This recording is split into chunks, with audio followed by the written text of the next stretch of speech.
the Liberty Podcast with Clint Armitage. We are proclaiming liberty one show at a time, and the next one starts right now.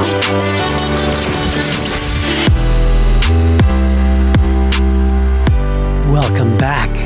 My name is Clint Armitage. This is the Liberty Podcast. Thanks for tuning in. So we're in a series called The Signs of Judgment, and this is part 4. And what we're talking about is the book by Jonathan Cahn, and it's called The Harbinger. So there was 9 harbingers that he said that connected ancient Israel and modern America. And these signs are showing up in America. The signs were, it happened in ancient Israel, and now the signs are happening in America, and he's connecting the two. So we're taking a look at the different harbingers to see if there's some validity, if there's some general connection, if there is a nexus, like he says there is. All right, let's listen to an excerpt on the third harbinger.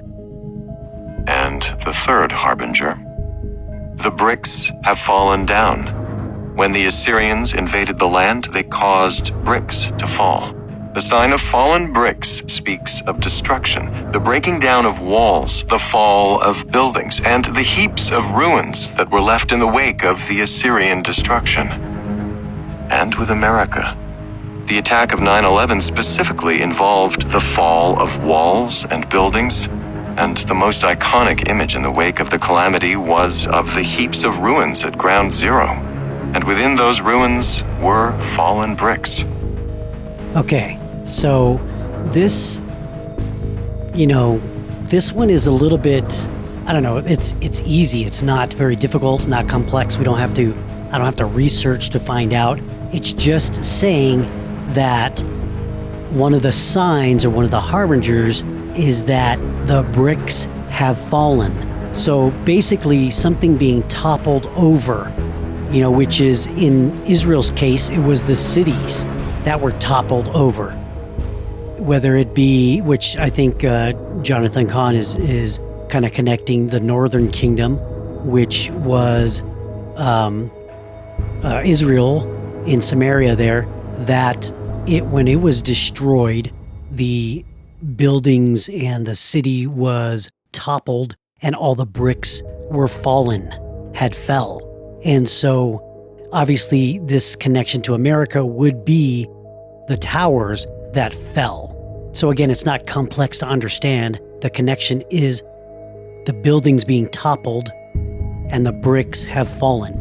Now, so again, this one's not too difficult. So what I'm going to do is I'm going to read another excerpt from a website that actually opposes the author in regards to what this harbinger specifically is, which is the fallen bricks, or the bricks have fallen. Now, this opposing view comes from BibleIntegrity.com, and so this is what it says. I'm going to read through it here. It says, "The third harbinger, the fallen bricks, concerning Israel, the bricks which were originally used to build the city walls. Concerning America, bricks that fell from buildings when the World Trade Centers collapsed. Fallen bricks meant the northern kingdom lay in ruins. However, as tragic as it were, the 9/11 attacks involved only a few buildings, not an entire city, let alone the entire nation. And although there had been an airport security breach, this was not a breach of America's military defenses, even when the attack on the Pentagon is considered. The pattern of forcing current events into the Isaiah 9:10 prophecy continues with the author's discussion of the bricks themselves. The fallen bricks in ancient Israel were the ruins of a destroyed city, while fallen bricks were only incidental in the World Trade Center attacks. In fact, it has been suggested that it was the lack of masonry construction that allowed the collapse of the towers." Okay, so that's an opposing view, a take from BibleIntegrity.com regarding the third harbinger. Now, this is my take on it. So they specifically talked about their opposing view was that the towers weren't really made out of bricks. There was very little masonry construction within it. And they also connected the fact that the towers were just 2 buildings. And in Israel, in ancient Israel, it was a whole city, multiple buildings. The whole nation eventually got destroyed, but in that specific case, the northern kingdom in Israel, it was the whole city versus just a couple of buildings in America. Now, so again, here's my take. I think the opposing view here is being a little bit too critical on that aspect. Because in my opinion, you look at the words of the bricks have fallen. Now, when you read that just on its face, just on the surface, the bricks have fallen, that just kind of means that buildings toppled, right? Structures fell. The bricks have fallen.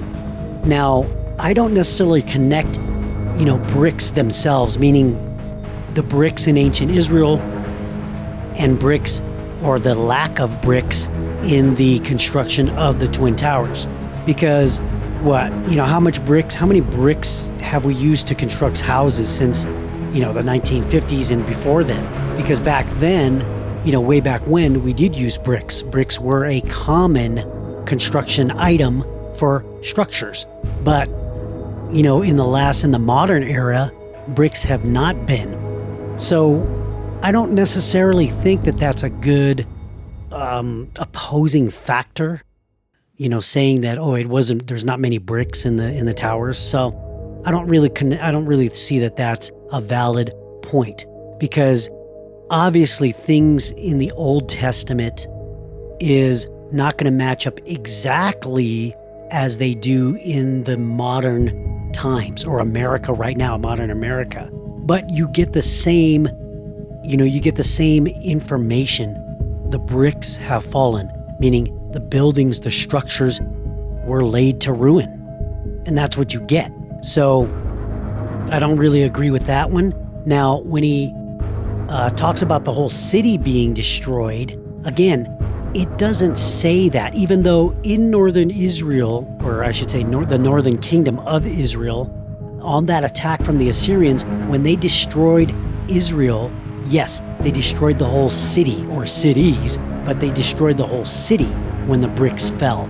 However, that doesn't mean that when it translates in the future that it specifically has to be a whole city.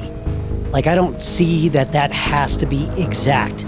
Now, if the words said the bricks have fallen in the city, or the whole city is going to be destroyed, if that was the words that were released, if Isaiah said that, then I could see how they could say that.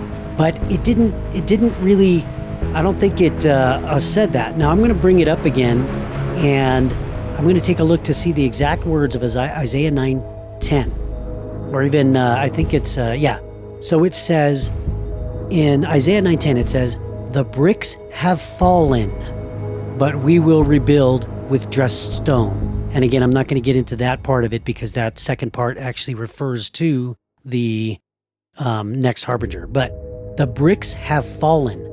Now again, let's even back up a thing to see if it says anything different in 9:9. "All the people will know it, Ephraim and the inhabitants of Samaria, who say with pride and arrogance of heart." See, it doesn't say that. It just says the bricks have fallen. Again, it's not specific to a whole city. So when he compares the whole city of Israel to just the two towers in the World Trade Center, is not a good argument, in my opinion. So there's my take on it. I don't think that was a good, valid kind of rebuttal when it comes to trying to discredit the bricks have fallen, or the third Harbinger, with the information that they had about the bricks and the whole city versus just the two towers. All right.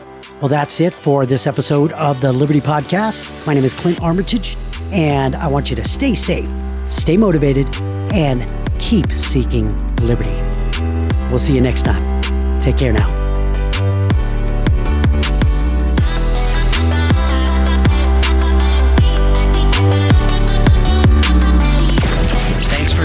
For another episode of the Liberty Podcast with Clint Armitage. If you want to get in touch, email us at info@clintarmitage.com.